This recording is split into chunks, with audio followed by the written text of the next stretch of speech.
Good morning, Yorkshire Classic Cars Limited fans. Welcome back to the repairs of the Austin 1100. I left you in the last video with more damage than I expected on the back of this car. I was looking at the inner sill floor area, and basically we thought they were okay. We knew there was a big shonky patch being put over the top, and I expected that just to be a small amount of welding there. However, there's a cross member at the rear there, which you can see, and I could see beneath that, obviously what you were probably not seen initially on the video, but beneath that you could see that it was all perforated under there. Having dug into that a little further, the heel board there that looks good higher up has some rust at the bottom of it, and it had some appalling welds on a previous repair section. So I terminated the video there. I contacted the customer and explained to him that the job was significantly bigger than we thought it was. When I say significantly bigger, I don't mean days and days and weeks and weeks. I just mean it's going to obviously increase the costs, unfortunately. And did he want to proceed or not? He's confirmed that he would like to proceed, and he wants me to do the work properly, obviously, hence why it's here. So what I'm going to do today is continue on with the repairs, and I'll guide you through what I'm going to do, why I'm going to do it, and how I do it. Okay, don't bear with me.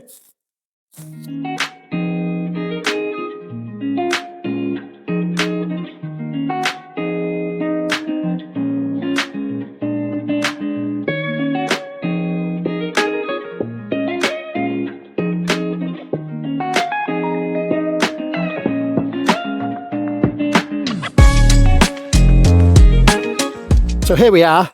We're laid under the car currently. You can see that's the rear wheel there. This is the heel board area to which I'm referring. Now, this is a double skin here, so this is thick. It's quite heavy artillery. That's about 1.2 mil thick, I would suggest. So obviously you need to replace that with the same sort of thickness material. This section, the reinforcing section, you can see the spot welds here. Welding always makes things go rusty. It causes an oxidization process. I'm not a metallurgist, but I do know that makes things go rusty, hence why you can see the nut is rusty on the captive nut there. And obviously you can see the heads of the spot welds have gone rusty. So this is an even thicker section of steel. I would say that's 16 gauge or 1.5 mil thick on the front there. Now that piece is fine. There's a little bit of damage in it here, but what I'm going to do here, rather than weld a piece in here, because I didn't expect it to be quite this bad. This is the work that's going to cause the issues up here. Now, I want to put some strength in this car before I take this corner out, because this is where this ties into the corner of the sill. And although it's shonky and rusty and damaged, it is still creating a lot of strength there. So what I'm thinking I'm going to do here, and I've been thinking about this last night, sometimes it helps me to walk away. So rather than attack everything with your angle grinder, it's often worth having a second think about things.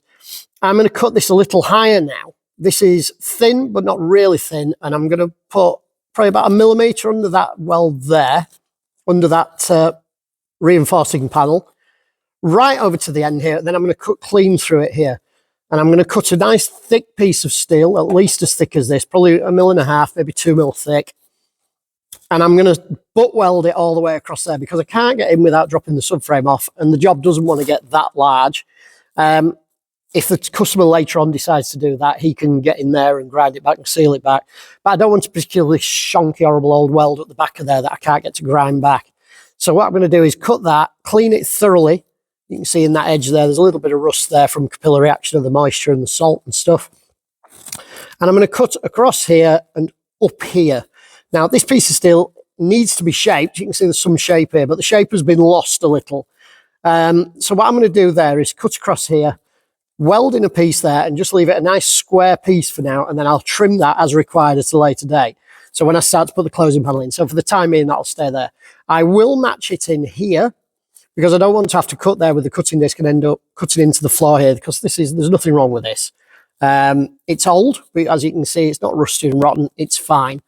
And then I will, before that, I'll probably clean this section here. There's another skin there, that's the box section inside.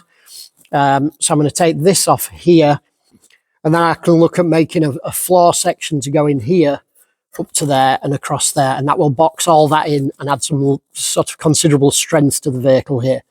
And then I'm going to move along on the floor sections and repair all those all the way along, because that is, the rest of it is quite an easy job. It's this part that's complex. Okay, right, so I'll back under the car here again. I hope you're in focus. As you can see, I've cut that to there or thereabouts, a millimetre, you know, less than a 16th of an inch under the bottom of that double plate. I've gone more flush here, just purely to get back in some solid material on the back, but it's fine. And then what I've cut is this section here, okay, which fits into there rather nicely. Now I'm trying to hold that, try to hold you, no offense, and fit that into there. Now I've taken quite a while to make that section. I hope you can see that.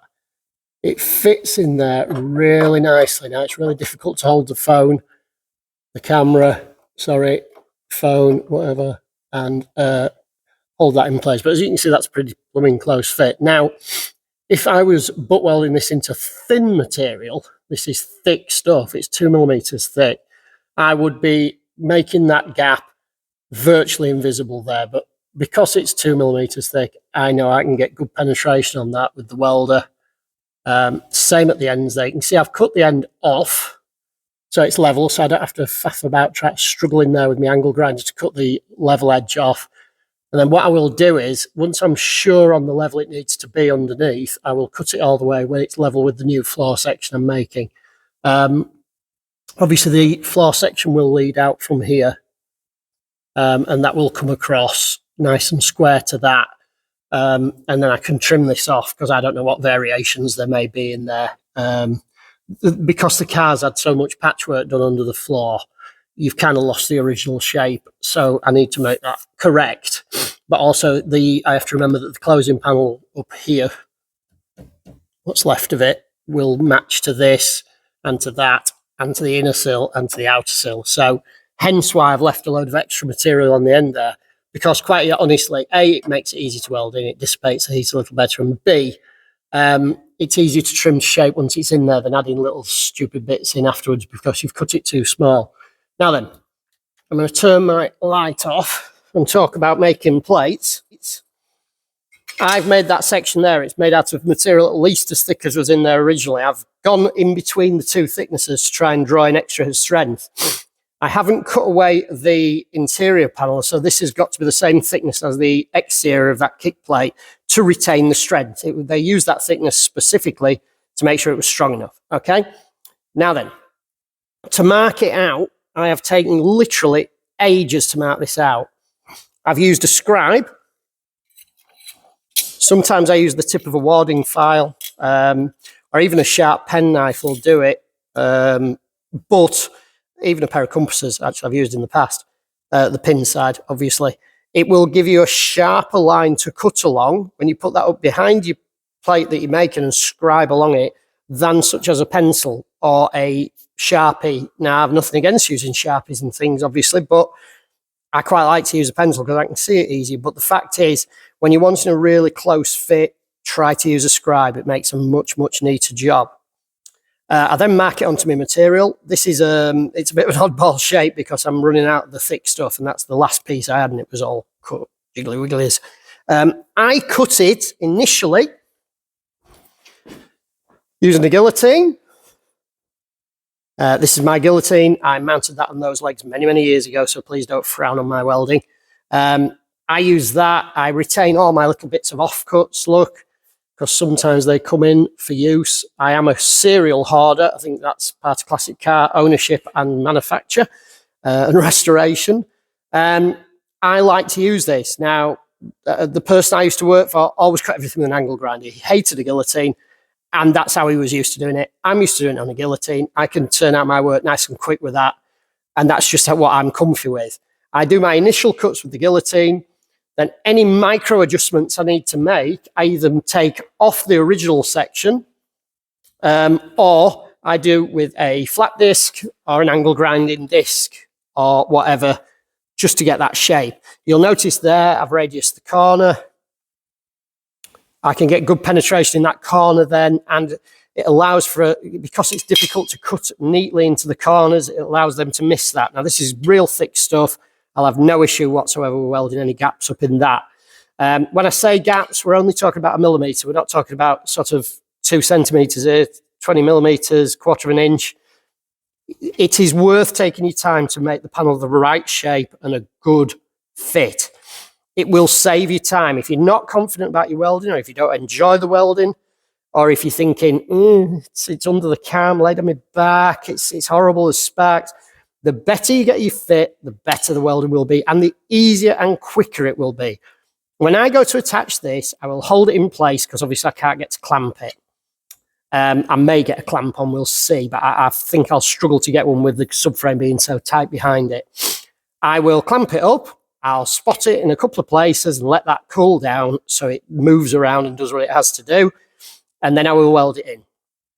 And I'll take my time, because it's a good fit, it will be a nice, easy, neat weld. Famous last words, I appreciate. This is the point where the welder spits its dummy out. However, generally, if it's a good fit, if you're trying to make a badly made panel fit, that is when it will reflect on your welding and you will be struggling. I can weld holes up as big as you like, just about. But I've been doing this a lot of years, and I'm not the best probably, but I am pretty blooming good at it. So it's always worth making it fit. Now then, we all make a little bit of a mistake sometimes when we cut a panel out. I've done it, you've done it, everybody does it. And you end up cutting it a little bit short at this end, or the angle's a little bit off, and you think, I'll fill that in with the welder. And then you end up burning through, and you can't get in to grind it back, and it looks a disaster, and and there's bits of rod stuck out the back. Take advice from me. However upsetting it is that it's taking you an hour to build this, and then you've inadvertently cut 5 millimetres off it that you shouldn't have done in the wrong place, because everybody does it. We're all human. Start again. Save that. It might come in for the other side, but start again.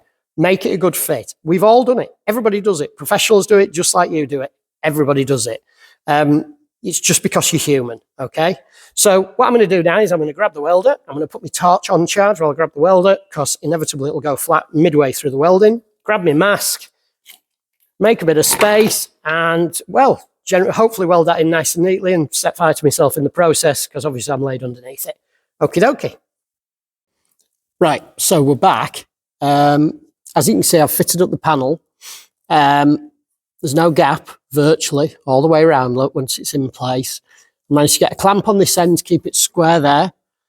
I've checked up the back here to make sure it's flush at the rear, because I'm not wanting to be flush to this. This is an interior reinforcer, although I'm going to try and weld across that to increase strength. It will need to move ever so slightly, but I have got it flush there, flush here. Now, fit being what it is, I always want it as good as physically possible. But what I'm going to do is just start with a couple of high power tacks on here and on here, just to hold it together. If it burns through or anything, it burns through. I'm not really bothered about that. I just need it to hold so I can move my grips. So my welder, I know you can't see it now because I've set you up on the tripod, but I'll show you in a second. I've got that. It goes up to 7 power settings on the 180 amp welder. And I've got it on number 4 with the wire speed on 3 of 10. So I'm on a high power with a low wire speed. Now this is a high power for a weld that's a butt weld on sort of 1.5 mil, 2 mil thick material. My material is 2 mil, the original is 1.5. Now I'm hoping you'll still hear me when I fire the welder up. I'm hoping you'll be able to see whilst I'm welding. I'll show you my equipment that I weld with. No double entendres, please. I've positioned the welder so the torch is as straight and smooth as possible, because that makes for a better weld. And I've positioned the earth on a good earth, okay? So I haven't got my cheetah lens in today, so I'm just going to go for a quick weld on here. I'm going to start my weld on the parent material, and I'll explain why in a second.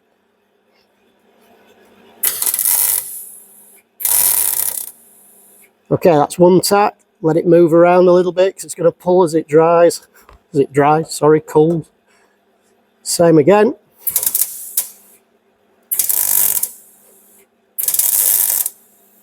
Okay, so that's gone okay. It's not the neatest weld in the world, but we're just looking for strength at this point.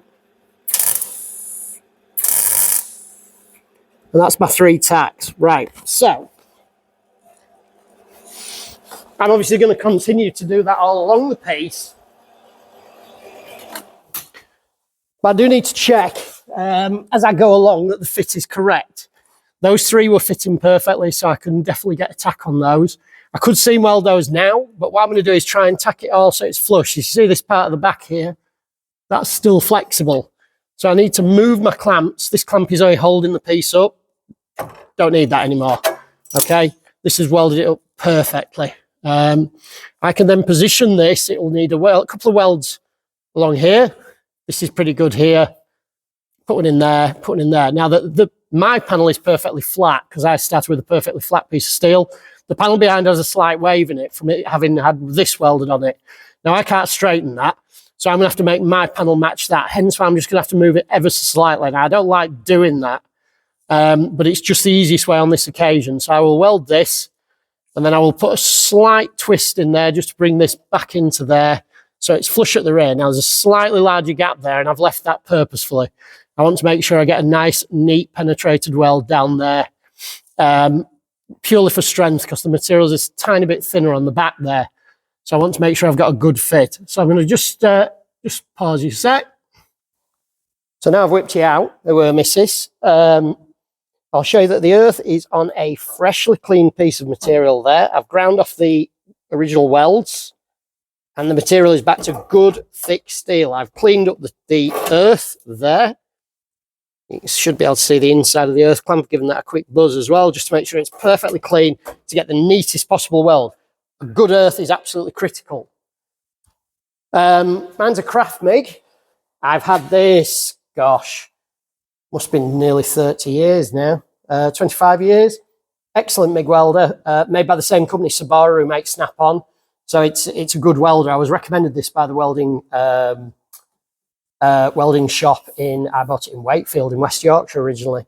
I'm on number 4, as you can see.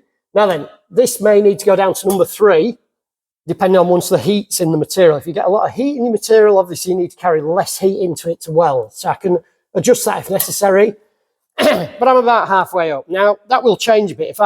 My torch is about on its last legs.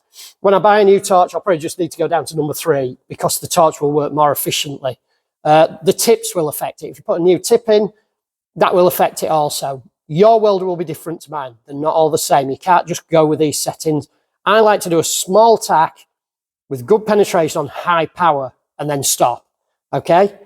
I'm on number 3, so I'm on a low wire feed, so I'm not piling up material. The higher the wire feed, the hotter you weld. Now, I know that sounds ridiculous, and when I first started with a MIG, I thought the lower the higher the feed, that will fill in any gaps I'm burning through. No, it gives you much, much, much higher current. I don't know why. Again, I'm not a welding technician or anything like that. All I know is it does. Obviously, the higher the current, the higher the setting here, the higher the weld, the lower the feed. But you've got to find a happy medium. If I go below 3, it'll be and it won't weld neatly. 3 is about as low as I can go on there. I'm using a Euro torch with a 0.8mm tip. I only like 0.8. My ex-boss used to use 0.6 all the time. He preferred it. It welded better for him.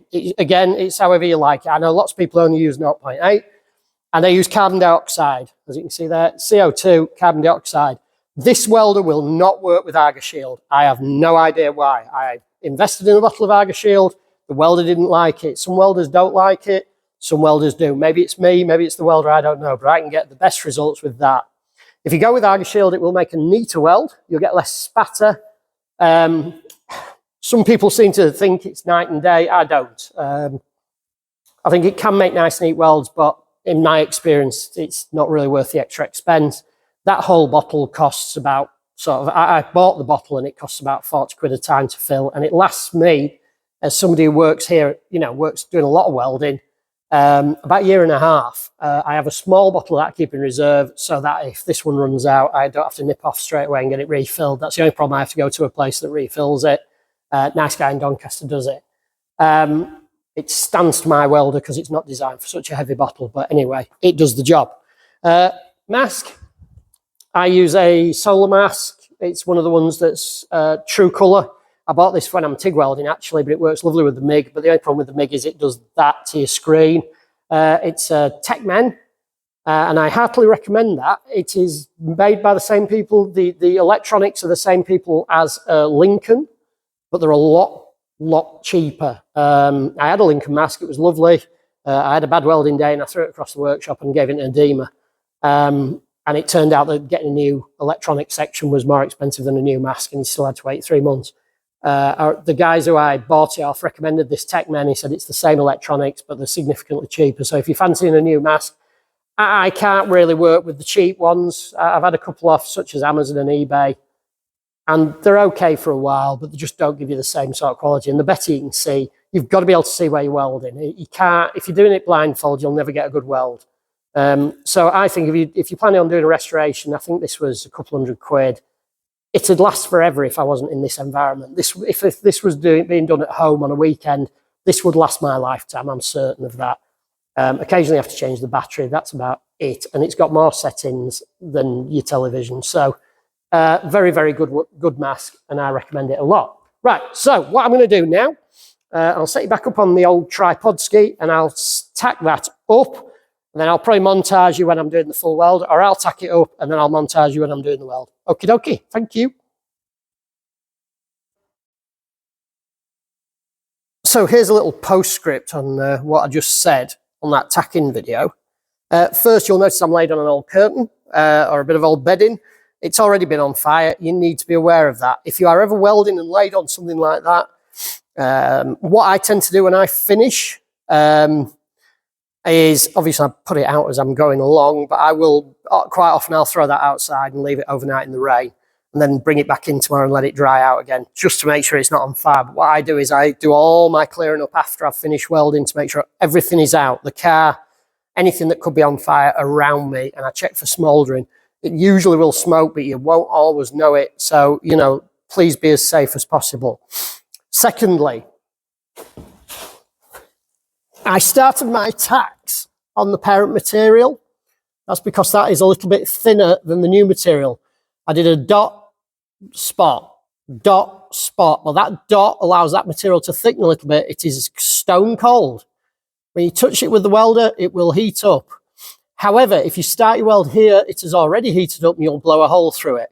So I tend to put a spot there just to thicken it a little, let that cool for a few milliseconds, and then bury it in weld, okay?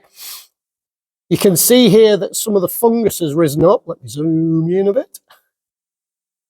You see these little pits in the weld? That's a little bit of contamination, so that'll be a bit of rust. You can't avoid it. It's trapped in there. You can see the rust forming around the welds as I speak. Okay?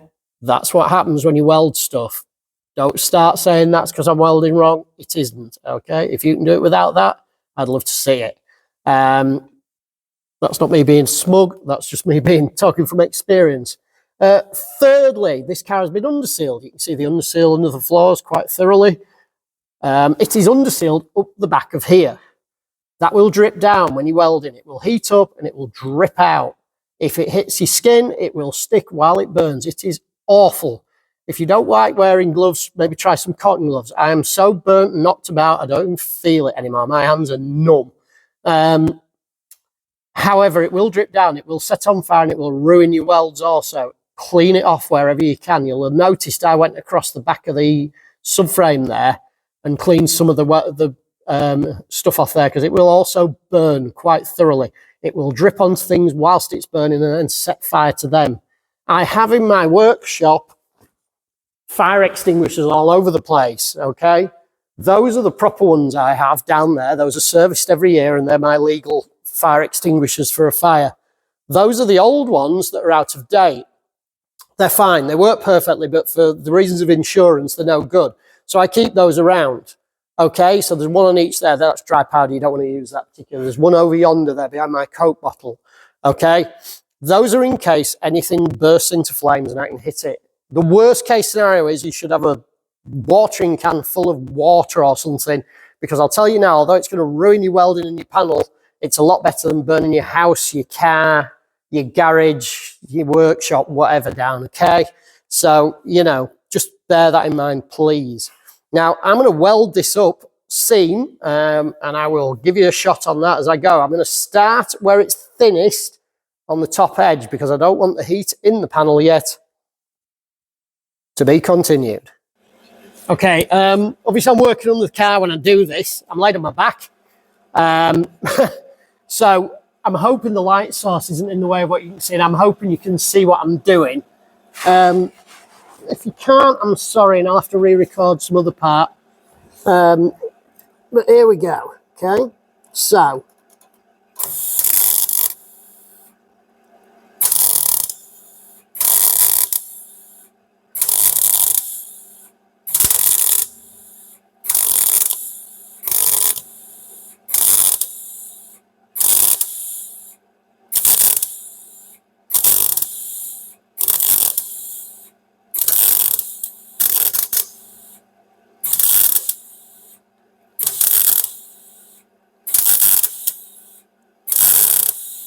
I'm sorry I'm not speaking while I'm welding. I can't concentrate on two things at once. I'm not a lady. So all being well now, if I move you across, you can see that weld there. Okay, it's a dot, dot, dot weld I've done. So I do a weld, move along a millimetre. Now, sometimes, depending on the material and the heat I'm using, I'll move at a faster pace. But what I'm trying to do and what you need to be able to do is read the weld as you're going along. So it's no use just going, bop, bop, bop, bop. Oh, I always go at this pace, because different thicknesses and different material thicknesses and different welds, you know, like a butt weld or an overlap weld or whatever, is going to, the material's going to heat up at different rates. And if you're not watching how the heat pool is building up, you're just going to burn through. So I watch that heat pool as it's getting larger, I slow down. Okay. I may just stop for a second and then continue because I don't want it to burn a great big hole through. I can't really touch the back of that yet, but I can feel it's a nice smooth weld. And I can feel some penetration through there. It is hot, but my hands appear to be made out of asbestos these days. I'm going to turn my wire feed up just a modicum. So probably about a tenth. And just see if I can get a little tiny bit more heat into it. It was a bit thin on that edge. As I weld, I'm obviously right-handed. Left-handers, I don't know how you would approach it differently, but you would have to clearly. I'm trying to rest my hand on something. So I'm resting my hand currently, although you can't see it, I'm resting it on the what's left of the sill. And I'm trying to weld fairly level. The next part, I'm going to have to weld up at this sort of an angle. Okay, so I'm going to struggle to rest my hand full stop. I'll probably just rest this hand on this hand, and I'll weld like that, and I'll keep this one, you know, my other arm reasonably straight. I've got you zoomed in at the moment, so hopefully you can see what I'm doing. So I'll continue on a bit.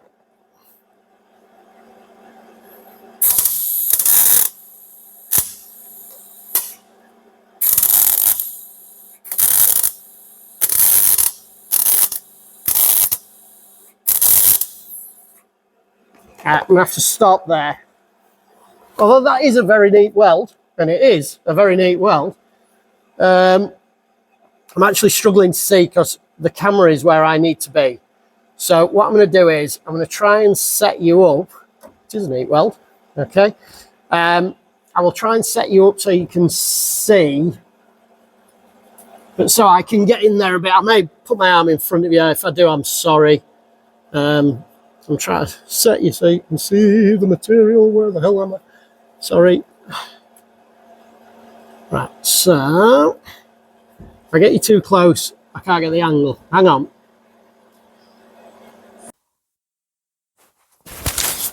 Right, so hopefully you can see that now. That is the weld completed across there. As you can see, there's a little bit of rust here, a little bit of sort of rusty material come through. But the weld is reasonably neat. I'm not overly proud of that one, if I'm really honest. It's okay. It has burnt right through both pieces. And obviously this thickness is thinner than that and the piece behind combined. But I've managed to tie all three pieces together, and that is now strong. So what I will be doing next is I'll just run my flat wheel across that. Now, if you're flat wheeling and stuff, again, please be very, very, very careful. I haven't welded that piece there, so I can just adjust it if necessary. If you catch one of these, it's going to flick back at you. Same with the wire wheel, and bits come flying off and hit you in the face, and it's horrible. But I will just smooth that across. I'm not going too wild on it because obviously it's two thicknesses, and it's not like you can make it smooth and flush again. But I do want it to look nice and neat, and I don't want it to look horrible. I also don't want it to interfere with floor sections and things like that when I weld those in, okay? So I'll just flat wheel that off and show you what it looks like afterwards. And then I'll get on to making this, cutting out this and making the next section. There you go. So now I've run the flat disc across it. As you can see, it's not as messy.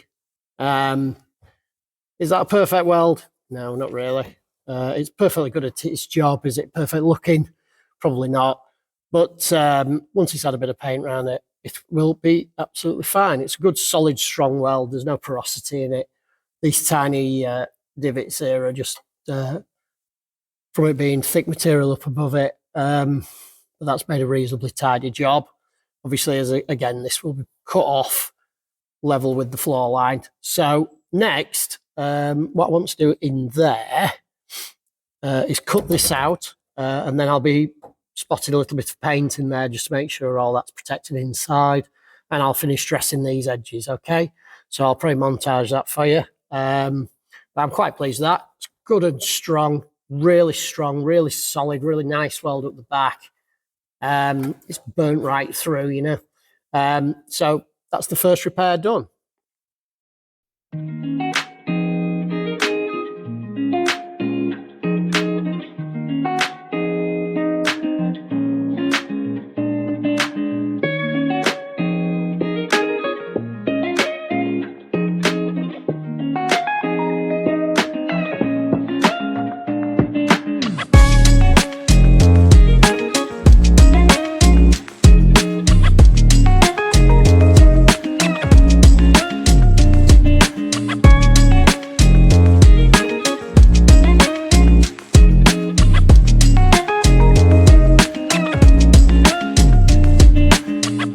So here we are back. I was montaging you there as I trimmed out the detritus over here. I'll try and get in from this side. I'm not trying to put a lot of weight on the car at this point, because as you can see, things have gone really turbo in this corner. The inner sill there ties into the heel board. Oops, if I can just get a position here. Sorry about that. The heel board here, okay, is a little bit thin on this edge, but it's not bad. Okay, that will clean up and weld to. This part here ties behind the inner sill, which is here. Okay, that's a flat sheet of steel. No dramas in that whatsoever. So what the next plan is here, I've cut the inner arch out, I've cut the outer arch out. I've cut everything really. Luckily the car hasn't moved because it's still on its weight. Everything is nice and solid. Obviously the tunnel is still in, the cross member is still in, and the other sill is still in. So everything's still square to itself. I've had to don my glasses because things are getting that serious. So the next stage, as far as I'm concerned, clean here, okay? Clean this rust up. It is just surface rust, that is a good solid piece. It's not crunchy at all. This is my section I put in earlier that you watched the video of. Then I'm going to trim and make a piece of steel to come down and weld it back into here, okay? This fillet here becomes part of the door frame, and it comes down about 1 inch into the inner sill. This is the inner sill here. The inner sill goes up there, and I've left that in because there's literally nothing wrong with it up there. But as you can see through the aperture here, the bottom half, not so pretty, but that's fine. I can cut that off where it's solid and weld a straight section down, no problems at all. So next plan is to reinforce that, weld some steel into here and make a section to go into the inner sill, and I'm going to do a closed fillet weld on there. So that's going to be straight down there. I'm not going to go all the way down because obviously some of this needs trimming off. I'm going to go about 3/4 to 7/8 of the way down that, and then back to the job in hand, which is to cut out this and continue welding it down.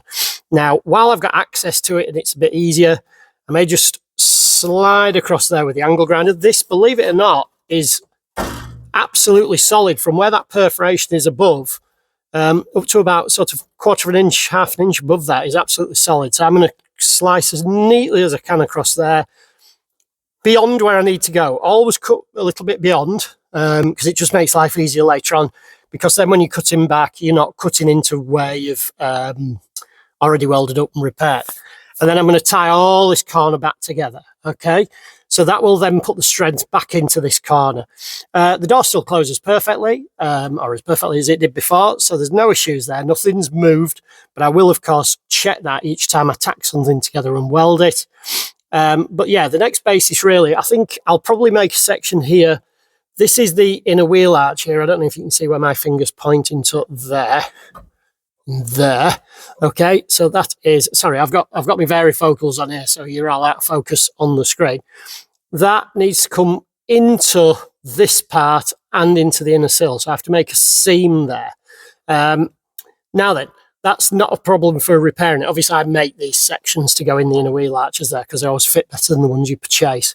The ones you buy are always a bit meh. And I like to make a really good tight close fit in those because it makes a better job. But anyway, I'm not actually doing the wheel arches. The owner wants to do those. He may ask me to do them, but I don't mind doing them if he does. So yeah, so I'm going to fold a section there into there. That's just a flat piece and a nice, just a small overlap weld there. Bring that down. This is only thin stuff. It's about a millimetre thick, or 20 gauge. So yeah, that's the next plan of action. Okay, so what I'll do is I'll trim a piece. I'll finish trimming up and neatening up there. It's not too bad, actually. We're fairly close to being ready to rock and roll. I've got the clamp in there just to hold everything and square everything back up, because it's all gone a bit jiggly-joggly with knocking it apart. That's a technical term. I'm going to try and get the seam on here just slightly above where this seam will go. As the floor section goes in above it, there will be a seam like that, and I will put that on there because obviously I want it to look as original as possible.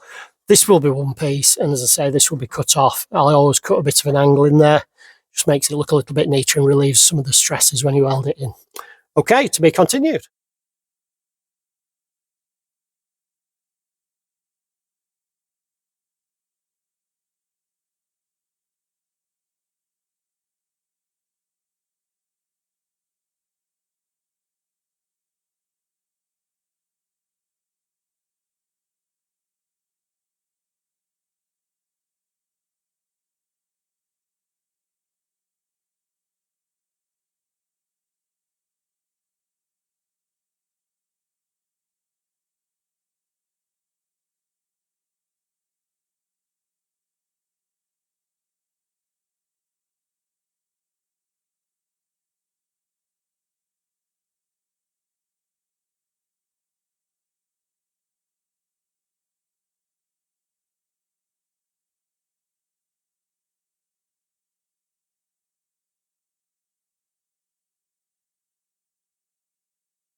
show you now is a section I've made. That's a repair panel there to go into the inner sill. Okay. I've taken the liberty of just putting a small tack on it here a few minutes ago. You can hear the welder still gurgling along. You can see I'm going to have to butt weld it here. Okay, that's to keep all this panel as flat as possible for the new floor section to go in that I'm going to make. I've put a return on here and punched holes in it. Okay, I hope you can see that. I think I'm blocking the light. All right, so that'll be spot welded in, and those I will spot weld that with the MIG, then grind them back. And then what I've done with the rest of it, which is difficult to see, well, that's kind of what I was hoping for. As you can see here, I've put a small overlap. Now, this is about 1 millimeter. It looks like there's a gap there. There may well be a small gap. I can fix that. Let me just get the light. You can see that. Now, the section is, as you can see, also way too long. You can see it goes over there. But that's better because when I've put the outer sill on it, I can then cut this off flush and grind it back, and that'll make a really nice, neat, straight joint. You can see it boxes into that corner there. And closes all that corner up and makes that nice and strong again. The lip on the back edge, nothing fancy to do that, just a mallet and the vise. Okay, do it in sections. You can see there's a little bit of curve in the panel where I've repaired that other section. I welded a piece up the edge of here that now sits flush to the edge of that panel there or thereabouts. I can get in to trim that back a little bit. And I do need to adjust this ever so slightly front to back with the original sill. So the massive overhang there may not be necessary. I may leave that in for now because it might help when I'm putting the inner wheel arch in. We don't know yet. To make that section, all I did was use a cardboard. There's plan A that went wrong. Here's a cardboard pattern that I made just out of a bit of cardboard. It's just thin corrugated card. I tend to use that. I like the stuff that comes with gaskets. It's quite rigid. I often make notes on it, so I know to add 1/4 inch down the edge of there when I've cut it. Piece A, I forgot to put this lip on here. I should have marked it for that. I always make my returns 1/2 inch to 5/8 of an inch. Most cars back in the day were about 1/2 inch. Some are different. Sometimes it's worth measuring it. It might only be 3/8, but on this one, it was a 1/2 inch lip. The holes, excuse me, walking you over here. I punched the holes with my joggling tool. It's one of those reversible joggling tools that's a punch as well. Makes nice, neat, crimped holes, and it's nice and quick. Sometimes the holes are a bit large or a bit small or whatever, and you need to change them. I don't like the holes to be too massive. They tend to just look really rough if you drill sort of 8 millimeter holes. Yes, it's easier to weld it up, but it just tends to look a bit unprofessional. And what I usually do, this will never be seen again, obviously, but what I would usually do on that is I tend to do them a little bit mixed up and a little bit uneven, so depth and distancing. And the only reason for that is that's how cars were built originally. So that's how I would do that. Now I'm just going to weld this in. I'll montage that for you. There is going to be a lot of time and adjustment, so I'll edit that to show you the bestest bits. Here we go.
probably see there, hopefully. God knows where I've put the torch. You can see that I just surfaced that metal just to take there's a few little tiny rust spots on it. I just put some stitches up at the top there. Missed a bit with that last one, but that's just because it was in that corner I couldn't see. Those are just to tie in. You can see where the spot welds are, where they've burnt all the way through. Can you see that? Those little blue dots here and here and here. So that means I've got good penetration on them. You can see the one at the top there's a bit of welding rod where I burnt through. The weld is now a continuous seam all the way around. Just needs the angle grinder sort of just dusting across it. A little hole you can see there isn't a burn through or a split. That was there originally. It's like a little fold. I don't know what it's there for, but I've left it in. And if we come round, all being well, you can see there the spot welds that I've done. Nice hard burn. I turned the machine up to number 5 for that, just to get a really good burn in there. You just have to watch the blob fill up and keep going till it has. And then what I've done is I've seam welded across there. That's just a butt weld. And across there, that's gone into the back of the material that I put in initially. You can see that's the fold I was referring to earlier. So now all I need to do is check my door shuts properly. This will clean off with the angle grinder afterwards if I need to. I think I do actually, to put the section in that goes above that, back for this cross member. And then I'll just clamp that together at the bottom there and pull that really tight together and spot weld it in. And then that's added really some fundamental strength back to this car. Will it be as strong as it always was? I'd have hoped so. Not just for this bit welded, obviously. I will need a bit more of it in than that. I can see there where the sill line is.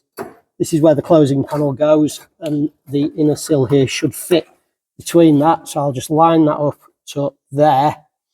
Obviously, I can't clamp it to the car because that's just made out of silver putty now. And then I shall spot. Bit of claret coming out there for you. And then I shall spot weld those together really, really strong welds. I might go up to number 6 on that because I'm going to struggle to grind them back. And I like them to look like an original concave weld. Sorry, I'm now looking at the blood dripping from my finger. So I'll just tie those in and then I'll call it a day for today's video. Just show you what they look like, and then next time you see it, it'll all be ground back. And I will be making this floor section to go back in. Beyond this, of course, the rest of the repairs, this is actually fundamentally, it's taken on a lot of the repairs that were intended for later on. So because this was already rotten and I've had to do away with it all, I've had to redo it all. This is added to the job, but it's actually added work that needed doing anyway. So, the inner sill I was going to repair like this all the way down, and that will continue, and it's started that already, if you like. So that's done that in front of the floor section. So yeah, I'll hit that with some good spots. I'll let you watch that as I do it, and then I'll call it a close. Right, so just going to spot weld these in. I hope you can see what I'm doing. As I've clamped it together, now some of these are obviously going to get cut off the bottom. I think it's probably that one onwards. I punched it just in case, obviously. I've set this straight and level with a straight edge. I'm not going to grind these back just yet. This just needs a little tap back with the hammer and stuff. So I'll just, give that a dress afterwards. What I'm going to do is, that one there is touching really, really well. I've turned the welder up to number 6, which is 6 of 7. It's high powered. So obviously if there's any gaps there, it's just going to burn away. So I'm going to give that a go, because from what I can see here, it doesn't look like I've got any gaps. So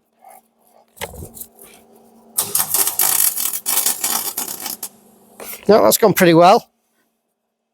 Yep, that's gone really well actually. So now with my chisel, just going to pull that in together. I'm going to have to move the light. I'm sorry about that.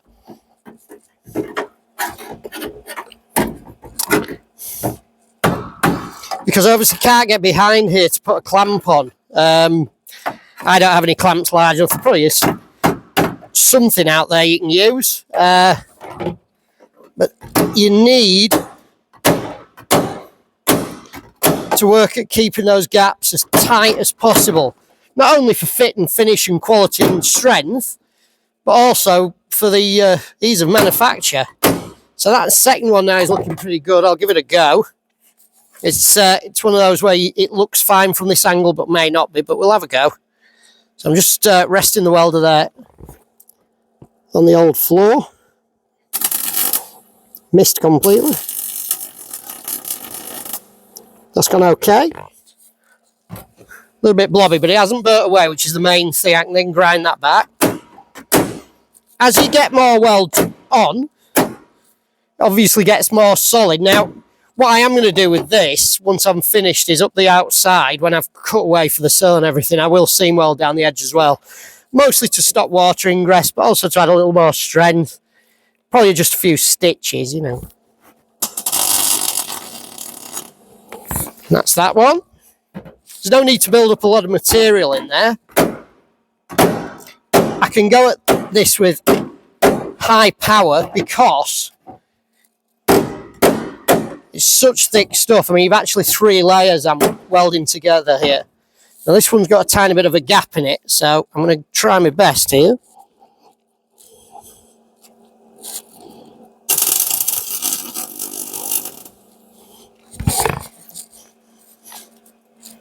Yep, that's gone great. So those are fine. So now all I want to do really is grind all these welds back. Okay, I'm going to grind all these back to where they should be. Smooth all this down so it appears like how it should be. I'm going to grind that corner off there because there is this section needs to go back over there. I'm obviously going to make a new piece. I'm not going to put that back in because there were some rust holes and all sorts in it, hence why I've cut it all out. But I want that to fit as smooth as silk down to this seam here, which should rest roughly level with the top of that, hopefully. And then we're all done. Well, floor-wise on this corner. So this corner will then hopefully be strong enough again. All being well, the door still shuts. I tested it before.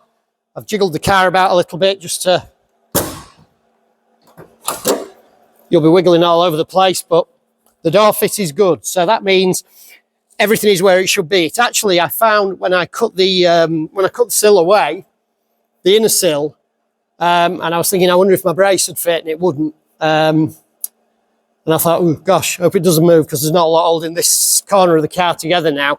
Although this section obviously is a strong shape, so I knew that was still good. But I could see the arch had overlapped where it was rotten a little bit there. But the door actually shut better, which means that whomever had done this welding previously, these scabby bits here, there and there, had moved the shell. And it had moved, you know, it used to clonk a little bit on here when it first came in.